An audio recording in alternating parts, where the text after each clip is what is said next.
tese, este programa aqui ser chamado Locação em Foco, estou trazendo a doutora Fernanda aqui de novo, aqui desse lado, para me ajudar a falar sobre isso, professora de Direito Civil e doutora pela USP, né, Fernanda? Sou. Doutora pela USP, ó, topzera, hein? Topzera.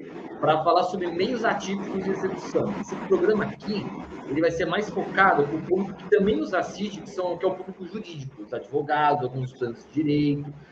Então, é um programa um pouco mais focado a eles, ou também aquelas pessoas que têm curiosidade de saber outras formas de se cobrar uma dívida, porque hoje em dia é muito comum a gente ter na justiça um ganho de causa, fala o português do público, né? Tive um ganho de causa, só que na hora que eu começo a cobrar dívida, a pessoa está com o patrimônio blindado e não consegue receber. Isso aqui é muito comum de acontecer. E aí o processo roda, é arquivado e é extinto pela prescrição intercorrente. Então, é uma coisa básica de acontecer. E muita gente, sabendo disso, faz uma blindagem patrimonial e sabe segurar. Então, estão existindo meios novos agora. A doutora vai falar disso, mas, por exemplo, bloqueio de CNH, de passaporte. Existem algumas formas novas agora de execução que também, né, doutora, tem um pouco de resistência de alguns juízes, né? Tem. Às vezes sim, faz o pedido de indefesa, você tem que meter um recurso de agravo, é meio complicado, mas porque é uma novidade no judiciário, o juiz ele quer ajudar a gente para a segurança dele, né? Então, nós vamos escolher um pouco desse tema. Sejam bem-vindos ao programa Locação em Foco. Se você não me segue nas redes sociais, me segue lá no Instagram, o próprio Paulo Teófilo, que você consegue falar comigo. Também se inscreve nos meus canais, 1 Minuto Tributário, 8964. Eu não consigo tirar esse 8964, pelo amor de Deus, não me xingue, procura lá desse jeito. E o Teófilo Biocati, que eu tenho alguns vídeos que eu falo sobre processo civil e temas aqui. Doutora Fernanda, mais uma vez, obrigado aqui pela sua participação.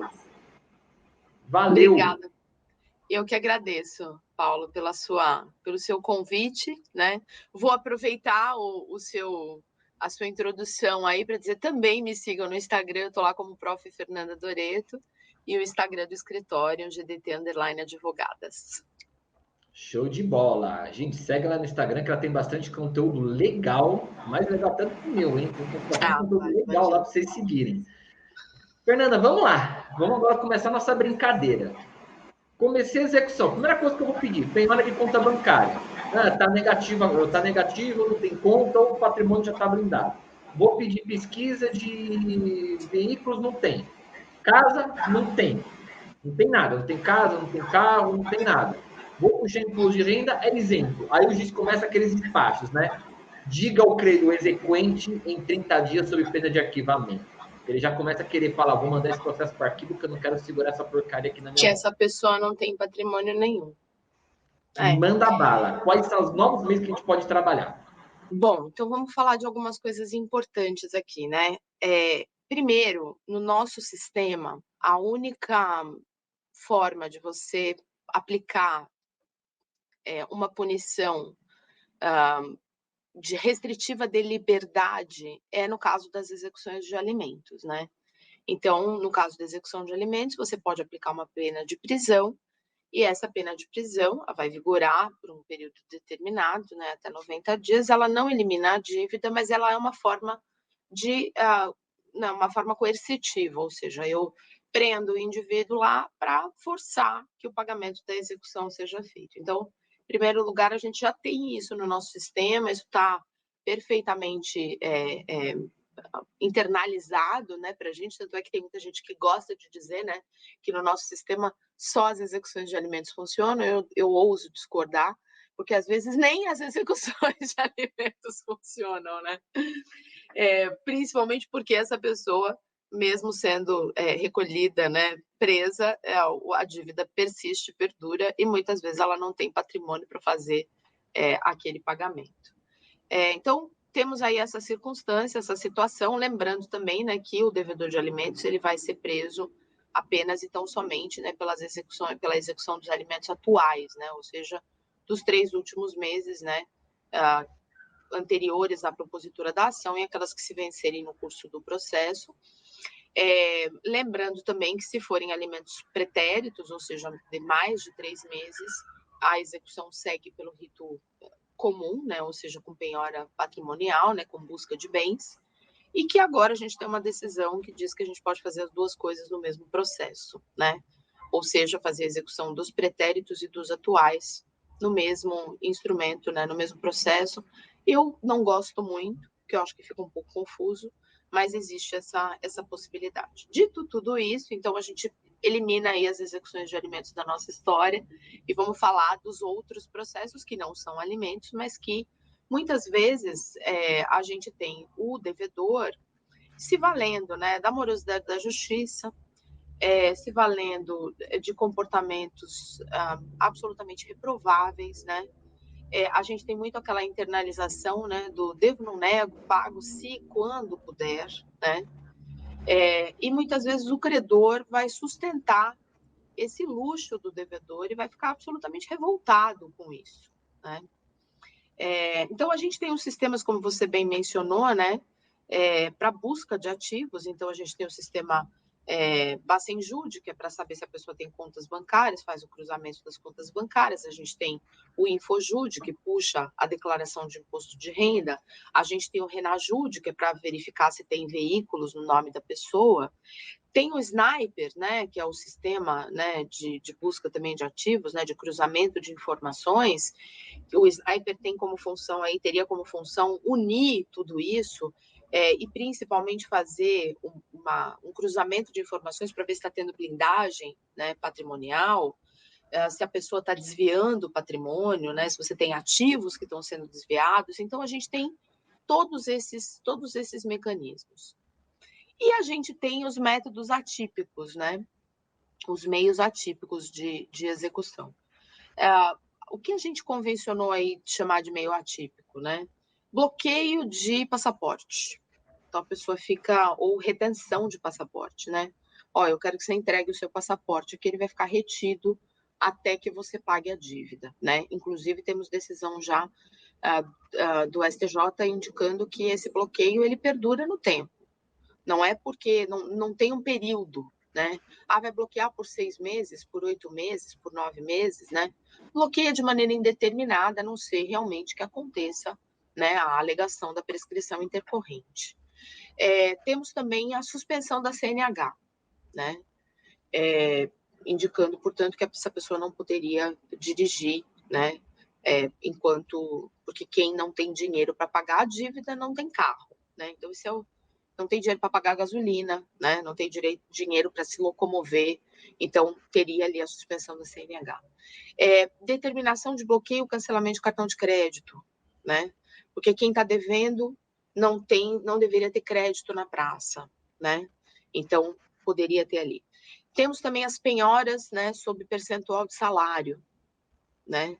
Empenhorável, lembra? A gente sempre ouviu isso, né? Isso é empenhorável, salário não. Já temos penhora incidindo sobre percentual de salário. Quais são as grandes discussões, né, que a gente tem com relação a esses assuntos, né? Primeiro, a questão da proibição do direito de ir e vir, né? Então, puxa vida, eu fiz um bloqueio de passaporte, uma suspensão de CNH, eu estou impedindo que a pessoa se locomova, né, de uma maneira mais confortável. Eu posso ter, por exemplo, um cara que está fazendo um trabalho de Uber, né? Ele não tem carro, mas ele trabalha para alguém, né, numa cooperativa de táxi, não sei. Então, ele trabalha como motorista, né? Então, se eu suspender a CNH dele, ele perde o emprego, perde a condição, né, de trabalho, né? Então, os métodos, eles são vistos com uma certa com cuidado, com parcimônia, porque eles não vão se aplicar de maneira indiscriminada. Eu diria que são formas, né, de você forçar o cumprimento obrigacional, primordialmente porque o devedor ele está agindo escarnecendo do judiciário e do credor, né? Então, não faz muito tempo, a gente teve, por exemplo, uma juíza de direito que determinou medidas contra uma devedora na Justiça do Trabalho, porque ela ostentava compras nas suas redes sociais. Então, ela estava devendo lá, sei lá, 60 mil reais, e aí ela apresenta lá que ela comprou 2 ou 3 bolsas de 20 mil reais cada uma. Então, numa tarde no shopping, ela gastou o que ela devia na dívida trabalhista, né? E ela continua naquela do devo, não nego, pago quanto puder. Ah, justiça, procura aí, não vai achar nada, né? Recebimento, por exemplo, em contas de terceiros, né? Então, tem alguém que está pagando as contas dessa pessoa, né? Porque existe a possibilidade, por exemplo, de você fazer uma verificação em aplicativos, né? Então, vamos ver quanto é que essa pessoa gasta de iFood por mês, né? Manda para o iFood lá, pede para O o Sniper agora iFood. vai fazer isso, né? Exatamente. Então, assim, vamos perceber, porque a questão primordial existe o devedor que realmente se enrolou e que está numa situação financeira periclitante. Existe, né? E eu creio que essa é a maioria, né? O devedor que tem problemas financeiros mesmo, que se enrolou, que veio de um período pós-pandêmico agora e que, né, veio de uma pandemia, está no período pós-pandêmico, tinha um trabalho e esse trabalho não existe mais, né? Não teve possibilidade de se adequar aos novos sistemas, né? Mora, por exemplo, num lugar em que não tem internet, então como que ele vai trabalhar remoto, né? Tem pessoas que estão em situação difícil. Não são essas as pessoas que o Poder Judiciário tem que buscar por meio dos meios atípicos. São as pessoas que, como eu mencionei, escarnecem, tiram sarro, tiram onda em cima do Poder Judiciário. É o famoso eu não vou pagar, né? Quero ver achar alguma coisa no meu nome, né? Porque essa pessoa, então, vou dar um exemplo para vocês recente aí, de um julgado que justamente foi deferida a suspensão do passaporte de maneira indefinida. Eram pessoas que trabalhavam com petróleo, eram pessoas que tinham, portanto, né, Pobrinho. uma, né? E aí, não pagaram uma dívida, estavam devendo lá. E ao não pagar a dívida, tiveram o meio atípico pela suspensão do passaporte. Aí parece que a suspensão do passaporte perdurava por 6, 7 meses e fizeram um habeas corpus. O meu direito de ir e vir. E o Superior Tribunal de Justiça disse o seguinte: não tem direito de ir e vir aqui. Principalmente porque quem está numa situação periclitante financeira não vai passear no exterior, não vai viajar, né? Paga a dívida primeiro, viaja depois, né? Então, esse é o intuito. Quando você tem essa fuga de ativos, você precisa espremer o devedor de alguma outra maneira. Você precisa criar um constrangimento para aquele devedor. Você precisa fazer um método de coerção. Eu vou fazer um negócio aqui que vai atrapalhar a vida do cara. Você precisa, como a gente brinca, né, colocar o bode na sala do devedor, porque por enquanto, né, o bode está na sala do credor. É o credor que está lá o tempo todo com aquela dívida que não é quitada, né? Com aquele problema, né? Que ele achou que ele ia solucionar, que ele muitas vezes tinha uma esperança de ter um credor, de ter um devedor que tinha uma rigidez financeira e de repente ele se deparou com alguém que não está nem aí para nada, né? Então esse é o ponto que eu acho que precisa ser avaliado. E o que tem entendido realmente o nosso sistema é justamente isso. Vamos fazer aí uma avaliação desta conduta. Que conduta é esta que está tendo este devedor, né? Ele é uma pessoa que está numa situação periclitante ou ele tem realmente existem indícios de que está tendo uma fuga, que alguém está pagando as contas dele, que ele está zerado, né? Propositalmente, que é para que quando você faça a busca, né, a teimosinha lá, ela dê sempre negativa. Então, vamos buscar maneiras para fazer com que esse indivíduo pague, né? Ou que ele faça uma proposta de acordo, né? Nesse caso aí, interessante notar que foi feita uma proposta de acordo para ter a retomada do passaporte, que era um pagamento de... A pessoa estava devendo não sei quanto, né? Era uma dívida bem alta, e ela queria pagar R$1.000 por mês. Pois vamos imaginar, 600 mil reais, ela queria pagar R$1.000 por mês, né? Aí o tribunal disse o seguinte, pelo amor de Deus, ela vai demorar 300 anos para pagar a dívida, né, pela conta lá. Então, assim, não tem cabimento, né? Fez a conta, não eram 300 anos, mas dava, assim, um período de tempo que ultrapassava, inclusive, o período de vida daquela devedora, né? Então, não vou liberar o passaporte, né? Busque aí uma forma de fazer o pagamento da dívida. Então, eu acho que tem muito isso, essa visão de que existe um comportamento que é um comportamento realmente de escarnecimento. Eu estou tirando sarro do Poder Judiciário. E aí as medidas atípicas vão ser objeto de utilização. Inclusive, Fernanda, foi legal que você falou isso. Às vezes nem tanto na pessoa que gostei da caneca Palmeiras, é isso aí. Você viu que eu fui assim bem para não criar, né? Eu sou casada com um corintiano, tá bom, gente? Não me detestem. Não, mas todo mundo aqui sabe que eu sou palmeirense, então... Eu casei com um corintiano. Aqui a gente tem essa democracia, só que não porque eu tenho um filho palmeirense, mas isso é outro detalhe. É isso aí. Digamos que os últimos 3 anos têm me ajudado a ter um filho palmeirense. É isso aí. Mas assim, você colocou uma coisa legal. Eu vou pedir o pessoal aqui da TV Cresce colocar nos cards em cima. Daí é legal para a pessoa linkar. Eu tenho um programa que eu fiz aqui há um tempo atrás que chama Como Funciona um Acordo na Justiça. Por quê? Tem pessoas que têm uma visão totalmente errada. Eu já vi muito devedor que fala assim, eu falo isso nesse programa. Eu tenho muito devedor que fala assim, eu tô devendo, eu vou lá, faço um acordo, pago 500 pau por mês, o cara tem que aceitar, pô, eu não tô me negando a pagar, eu só posso pagar sim. Mas não é assim que funciona não, viu? A pessoa tem que aceitar. E se o cara não aceitar, o juiz força. Isso não existe, o juiz dá a sentença. A sentença paga à vista. Não existe isso. Depois eu entro com 30% e parcela em 6 vezes. Não é mais assim, não. Então, assim, se você tem se uma for cumprimento, não vale. Se for o acordo não só o que você pode pagar, o que você aceita. Né? Perdão, pode repetir. Não, eu falei que se for cumprimento de sentença, não vale, só vale para execução. E ainda assim tem que ter aceitação, né? Exatamente. Então, o negócio não é assim, de, vou fazer acordo, posso pagar R$500 por mês. E hoje em dia o devedor pensa muito nisso. Eu pego muito devedor, às vezes, que fala dessa forma. Fala, mas eu não estou me negando a pagar. O juiz não pode fazer nada porque eu não estou me negando a pagar. Não é questão de estar se negando a pagar. Existe uma dívida. Você vai pagar ou não? E que o cara me procurou ontem, agora você vai rir. O cara me procurou ontem, ele não queria, era uma execução, ele não queria que eu fizesse embargos. Ele queria que eu fizesse uma proposta de acordo no processo. Eu falei, não, peraí, a gente faz embargos e nos embargos eu jogo uma proposta de acordo. Não vou perder o prazo de embargos, você é louco?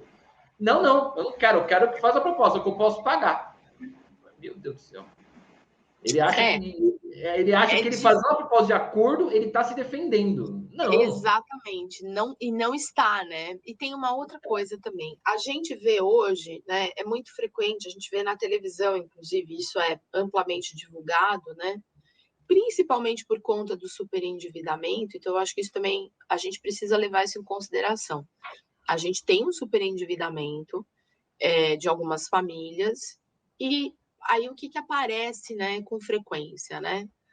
Eu fui lá no feirão da recuperação de crédito e eu devia 30 mil reais, eu fiz um acordo por 5, né? E paguei lá um valor mínimo. Gente, quem vai para um feirão de recuperação de crédito é que a situação já está muito degringolada.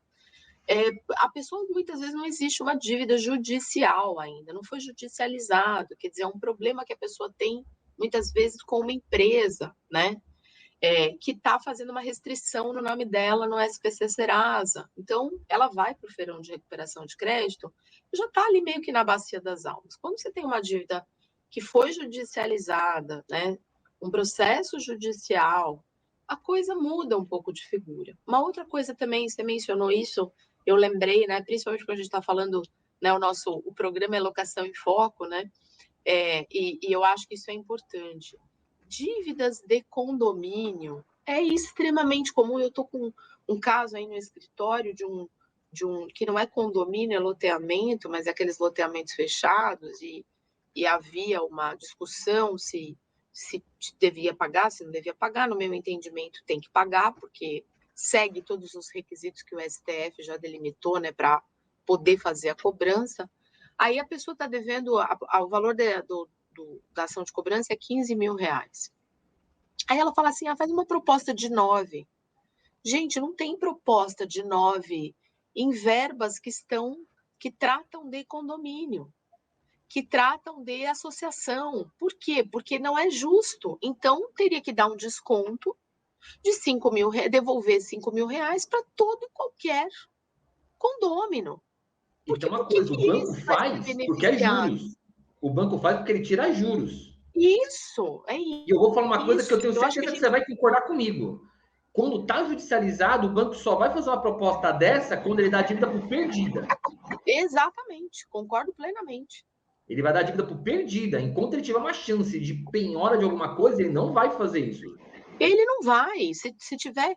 Veja, a não ser que ele ache, por exemplo, que você tem embargos que tenham um fundamento, né? Eu já tive embargos, por exemplo, em que havia uma inovação, para mim podia ser entendido. Então, só te cortando agora rapidinho, que você estava desenvolvendo raciocínio, não faz de raciocínio não. Como a gente falou, só vai acontecer na judicialização da dívida, essa redução de juros, quando a pessoa está perdida, né? Como, por exemplo, ele entrou com o processo, já tentou todas as formas de penhora, não tem, como você mesmo falou, um embargo execução com uma matéria bem fundamentada que pode vir a ter êxito, aí sim a pessoa vem com acordo. E olha lá, né, que muitas vezes o credor ele vai esperar acontecer. Como já aconteceu um caso meu, não sei, você deve ter muitos casos, por exemplo, tive um caso meu de nulidade de citação. É uma dívida enorme, só que a minha cliente não tinha sido citada. Então, a citação, a bendita citação para ocorrer em condomínio. Licitação tem que ser pessoal, mas o juiz considera quando o porteiro assina. Nunca vi isso, mas tudo bem, agora está dando isso. Entro com nulidade de citação, faço prova que a pessoa nem residia naquela localidade, ok? Consigo a nulidade, faço a exceção de pré-executividade, ter passado o prazo de embargo. O juiz chama a conciliação, a pessoa não quer acordo. O juiz julga improcedente, que eu não tenho prova, entro com agravo do instrumento, eles não querem, porque já está procedente. Só que o agravo consigo efeito suspensivo. E no agravo, eu reverto. No agravo, eu reverto. E anula toda a citação, ou seja, tem 3 anos de processo. Anula 3 anos de processo. Aquilo que aconteceu até com o devedor desistiu.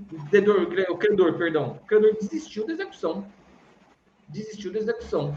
É uma coisa que acontece bastante também, né? Você deve ter casos assim também, né? Eu acho que tem situações e situações, mas a gente precisa realmente desmistificar que é uma coisa, primeiro, que é uma coisa simples, porque não é, né?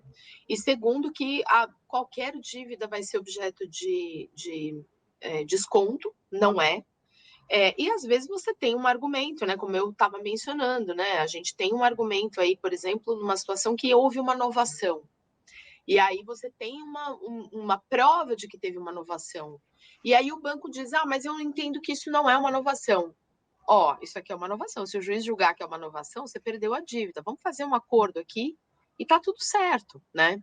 Então, são situações e situações. E tem mais, né? Vou mais longe. A pessoa tem dívidas com bancos privados, é uma coisa. A pessoa tem dívidas com bancos públicos, outra coisa. Completamente diferente. Porque o banco público tem uma margem para fazer acordo muito menor e muitas vezes, né? Por quê? Porque ele está gerenciando um banco, né? Quando ele tem capital, ele está gerenciando um patrimônio que não é um patrimônio privado. Então, tem que tomar muito cuidado. As pessoas, elas têm uma série de mitos, né? São mitos. Porque elas ouviram falar, a minha vizinha foi lá, ela estava devendo 10 mil, pagou 1.000 em 10 vezes e resolveu a dívida. Com quem era a dívida? Quem era o credor? Qual era a situação da dívida? Qual é a situação patrimonial da tua vizinha, né? São várias coisas que precisam ser avaliadas. Então, assim, eu acho que a gente precisa ter sempre essa preocupação o cliente precisa entender que são situações diferentes para cada dívida, uma circunstância diferente. E às vezes a pessoa diz assim, eu tenho só esse imóvel aqui, é bem de família. Outra coisa que assim, que eu fico de cabelo em pé, o bem de família, né? É bem de família, doutor. Isso aqui é bem de família, doutora. Eu tenho um caso lá no escritório, Paulo, que assim, para mim, né, É um dos casos mais escabrosos de todos os tempos, né? Porque se trata de uma execução, uma ação de execução de condomínio, em que a pessoa parou de pagar condomínio porque o apartamento dela foi destruído por uma obra mal realizada pelo condomínio. Ela tinha um apartamento de cobertura, o condomínio fez uma obra mal realizada, o apartamento dela foi alagado, invadido por água, então destruiu o mobiliário, destruiu o chão, destruiu tudo. Qual foi a atitude que ela teve? Inadequada, mal orientada. Ela parou de pagar o condomínio. E ela entrou com uma ação judicial contra o prédio o condomínio, né? Para que o condomínio pagasse as despesas dela. E ela conseguiu êxito. Só que a verba condominial cresceu muito em comparação com o valor da reforma do imóvel. E não teve acordo. Agora, você tem uma dívida de 2 milhões, um apartamento que vale, se valer 500 mil, porque é um apartamento que está destruído. Ainda que tenha uma dívida para fazer uma compensação, a compensação não chega nesse valor de dívida, de condomínio, né? E aí essa pessoa tem outro patrimônio, ela diz assim, mas vai vender o apartamento, vai pagar a dívida, né, doutora? Não, a dívida persiste. O patrimônio continua sendo atacado. Mas esse patrimônio que eu tenho é um patrimônio que é do espólio, porque o imóvel pertencia aos pais e o patrimônio restante também pertence aos pais.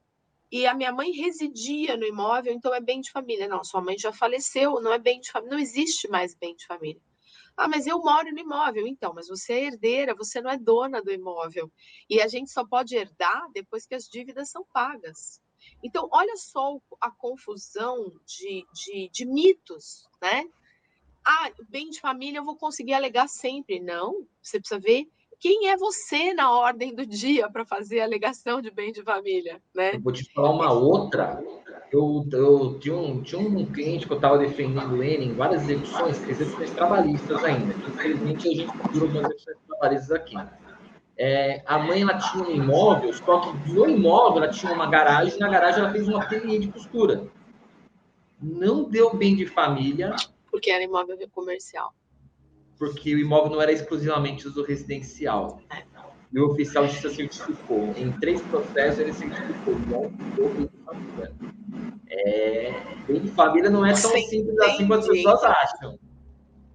Pessoas acham que vão. Então, assim, a gente tem mitos que precisam ser quebrados com urgência, porque se a gente não fizer isso, as pessoas elas continuam repetindo isso e achando, né?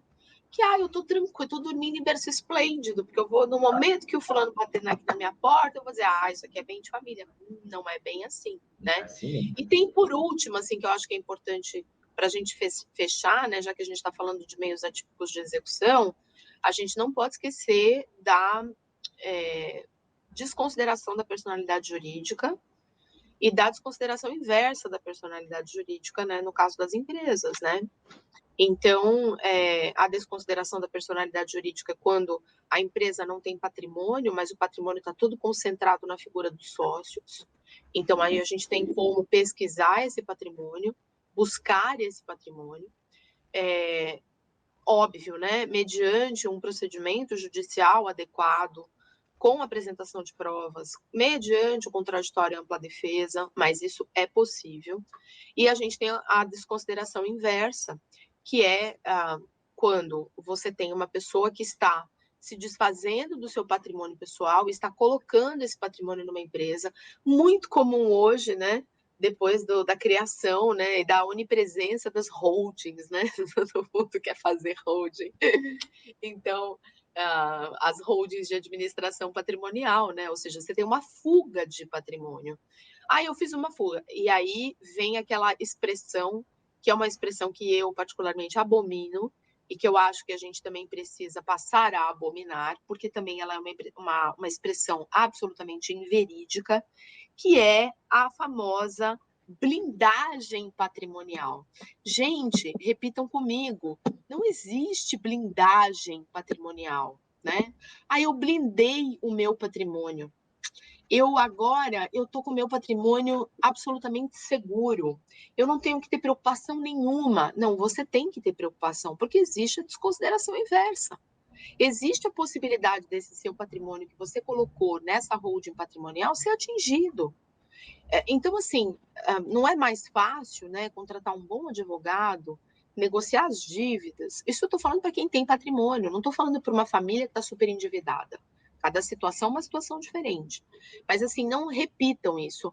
Eu blindei o patrimônio, agora estou tranquilo, não tenho com o que me preocupar. Não, você tem com o que se preocupar, porque existem métodos para que esse patrimônio seja atingido. Sabe uma coisa que eu já vi acontecer também? Isso aqui é legal. O credor contratou um detetive particular. O detetive descobriu que o carro que o carro era da pessoa, mas estava no nome do filho. A casa estava no nome do filho, mas era tudo dele. Apresentou um relatório no processo e o juiz deu como fraude, desconsiderou, mandou penhorar tudo. Exatamente. Esse negócio de ser blindado por seguro, não existe não, gente. Sempre tem um risco de dar ruim. Exatamente. Então, eu acho que esse é a melhor forma da gente orientar o cliente é mostrar para o cliente, fazer o cliente entender que, e principalmente, assim, não ser o advogado que vai fomentar essas ginásticas. Porque depois, essa bomba, ela vai estourar para você. Porque você, não, fica tranquilo, vai dar tudo certo. Não vai dar certo, né? Então, acho que é muito mais fácil, muito mais correto, né? Traz muito aquele conceito da eticidade, né? A gente falar para o cliente, olha, você está enfrentando um problema, vamos negociar, vamos resolver. E não vamos tentar fazer, não vamos fazer a tática do avestruz, né? Que essa também eu abomino, né? Vamos cavar um buraco aqui, vou botar a cabeça dentro, eu vou esperar a tempestade passar. E se a tempestade não passar, né? A pessoa às vezes fica lá numa situação absolutamente desamparada, porque ela fala, mas eu achei. Então, procure um advogado, avalie os riscos da sua conduta, né? Eu acho que toda vez que você está bem orientado e você está avaliando os riscos, aí é uma responsabilidade sua, né? Você está tomando protagonismo daquilo. Então, eu fui orientado pelo advogado, o advogado disse que eu posso ter um problema aqui.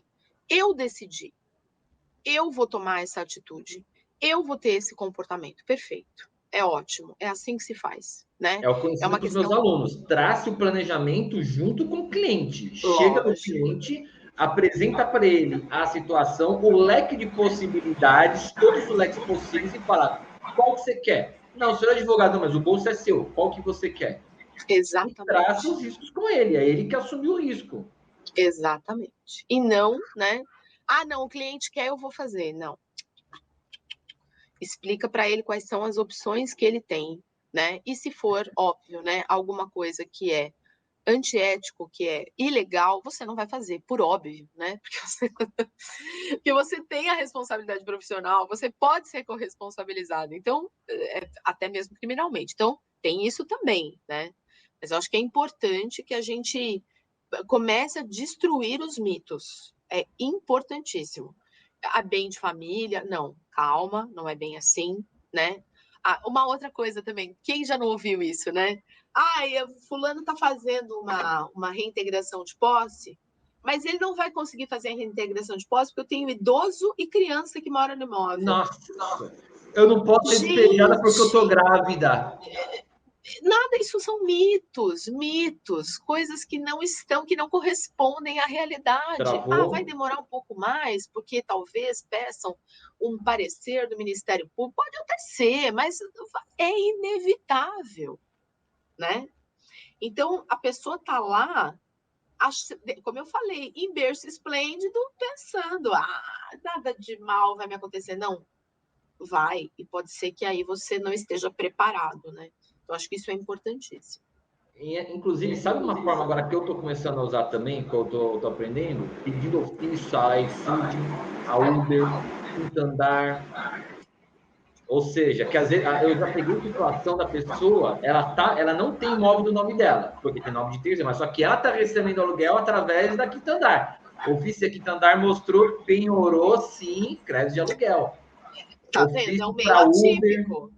É um meio atípico, né? São meios atípicos. Ofício para Uber, né? Vamos saber como é que essa pessoa, o que essa pessoa tem feito aí da vida dela, né? Mercado Pago, às vezes o cara cria uma conta no Mercado Pago e Tá isso daí vendendo. eu não sei se o Bacinho Jude pega Mercado Pago. Eu não sei se o Bacinho Jude pega, porque eu nunca vi Bacinho Jude com penhora em Mercado Pago. Eu nunca vi, você já viu? Eu acho que eu já vi. PagSeguro, Mercado Pago eu nunca vi.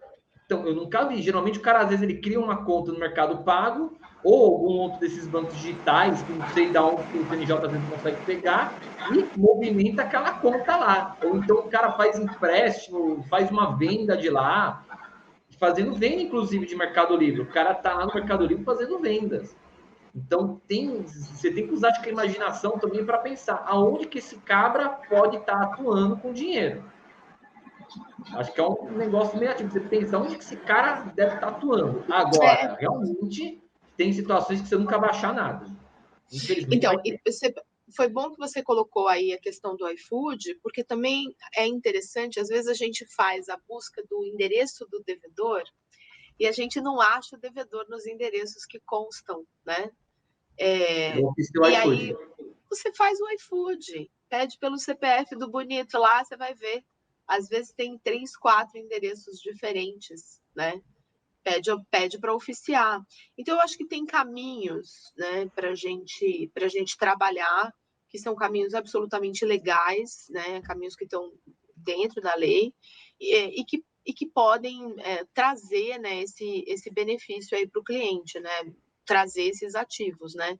E lembrando, né, relembrando, né, o que a gente já colocou, que os métodos atípicos estão aí, você vai pedir ao juiz, muitas vezes o juiz vai negar, mas você pode buscar o amparo das decisões em tribunais superiores. O STJ tem várias decisões nesse sentido, né? A ministra Nancy tem vários acórdãos, né, relatados por ela que são interessantes nesse sentido. Então, assim, eu acho que é importantíssimo que você, quando faça o pedido, não só faça o pedido. Eu quero que penhor, que busque, retém o passaporte do fulano. Por que você quer que retenha o passaporte? Né? Porque esse devedor aqui é um devedor que posta nas redes sociais que viaja com frequência, né? Esse devedor aqui, manda ofício para a conta dele lá no Decolar, né?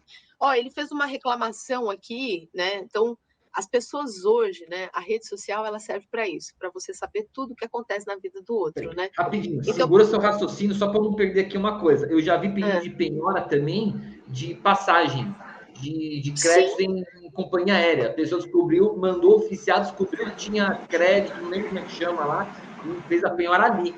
Eu já vi isso acontecer também. Só para fazer esse adendo. Pode botar seu raciocínio. Tem uma discussão aí, né, sobre a penhora de milhas, né, as milhas, os pontos, né, que valem dinheiro. Então, assim, eu acho que a gente tem mecanismos, mas esses mecanismos precisam ser justificados, né? Não adianta você simplesmente só colocar lá. Você precisa explicitar, né? Dizer para o juiz, olha, eu quero isso por essas razões, por esse motivo. O juiz também, se você pedir pura e simplesmente, ele vai pedir para você justificar. Então, às vezes você faz o pedido e não justifica. Mas a questão é, se ele te pedir para justificar, como você vai justificar?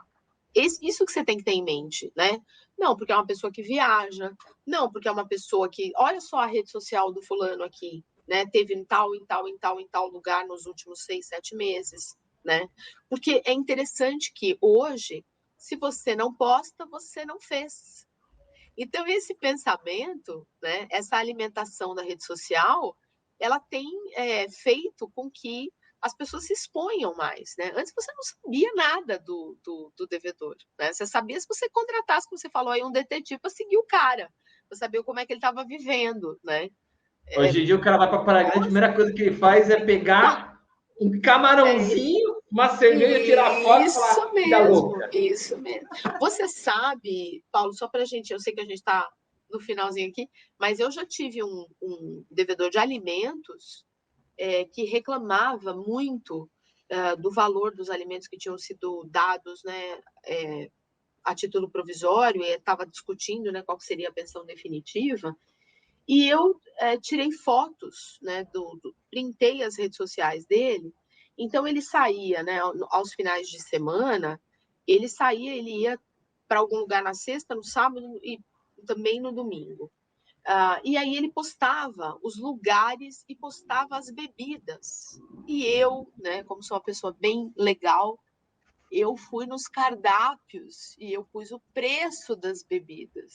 E aí eu somei e falei, olha só que interessante, né? Ele está reclamando da pensão alimentícia que está sendo devida para o filho dele, mas ele não está percebendo aqui que durante essa semana, esse mês, ele foi em tantos lugares diferentes, gastou tanto em bebidas alcoólicas, né? Fora o custo total da balada. Estou fazendo aqui só pelo valor da bebida alcoólica que ele pagou, né?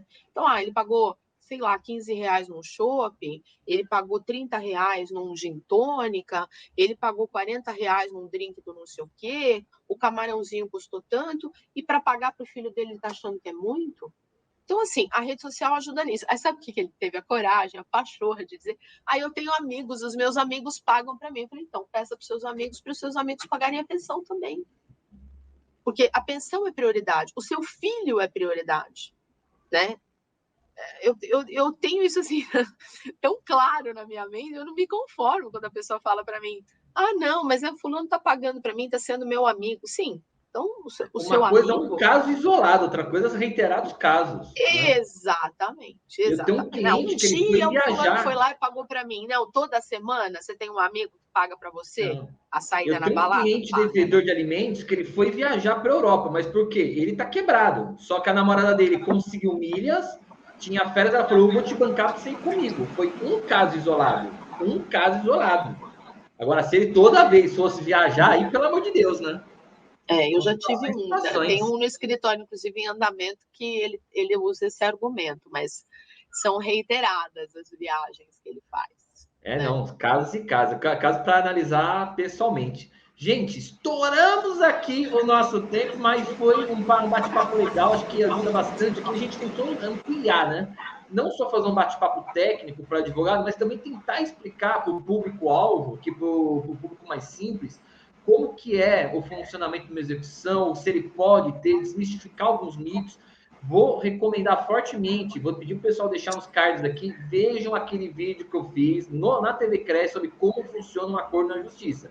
Porque vocês acham que é assim, né? Não, estou devendo, vou lá, faço acordo de R$500. Veja, como a doutora Fernanda falou, uma coisa é aquela pessoa que está quebrada, não tem condições, a dívida às vezes tem R$100.000, o cara não ganha nem um salário mínimo. Outra coisa é o cara que tem um patrimônio que pode pagar a dívida, mas ele acha que ele é mais esperto que a maioria dos ursos, é o famoso Zé Colmeia. Eu sou Zé Colmeia, sou mais esperto que a maioria dos ursos. Daqui ninguém sai nada não, tio. Então, isso aí. É esse principal que a gente está falando. São visões diferentes, são situações diferentes. Mas, assim, perante o processo, pobre, rico, todo mundo vai ser igual. Então, você vai ser executado da mesma forma.